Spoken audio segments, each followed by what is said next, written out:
समय की पुकार। पहाड़ों और जंगलों से घिरे एक शांत से कस्बे का नाम था अमलपुर।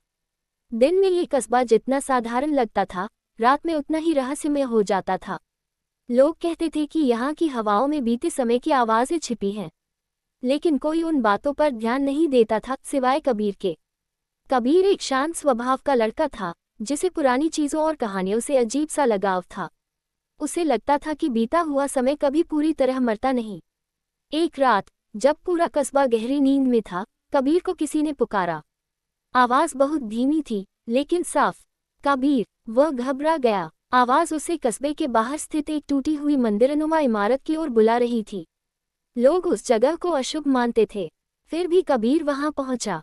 जैसे ही उसने अंदर कदम रखा, समय मानो थम गया। हवा भारी हो गई और चारों ओर हल्की नीली रोशनी फैल गई। तभी उसके सामने एक वृद्ध व्यक्ति प्रकट हुआ, आंखों में गहराई और चेहरे पर सदियों की थकान। तुम चुने गए हो, उस व्यक्ति ने कहा। किस लिए? कबीर की आवाज़ कांप रही थी। वृद्ध ने बताया कि अमलपुर समय के एक कमजोर बिंदु पर बसा है।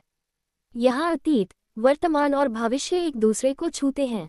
अगर संतुलन बिगड़ा तो पूरा कस्बा मिट सकता है। कबीर को एक प्राचीन ताबीज दिया गया, जिसमें समय की शक्ति छिपी थी। जैसे ही उसने उसे पहना, उसे अतीत के दृश्य दिखने लगे, युद्ध, बलिदान, प्रेम और विश्वासघात। उसने देखा कि उसके अपने पूर्वज कभी इस संतुलन के रक्षक थे।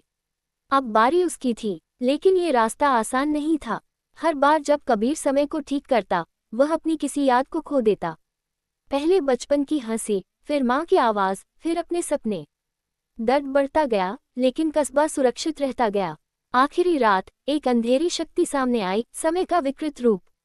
उसने कबीर से कहा, अगर मुझे रोकना है, तो तुम्हें खुद को भूलना होगा।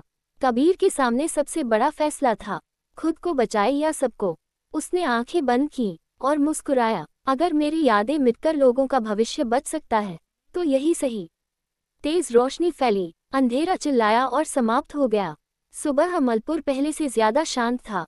मंदिर खंडहर नहीं रहा। लोग खुश थे, लेकिन किसी को याद नहीं था कि यह सब किसने किया।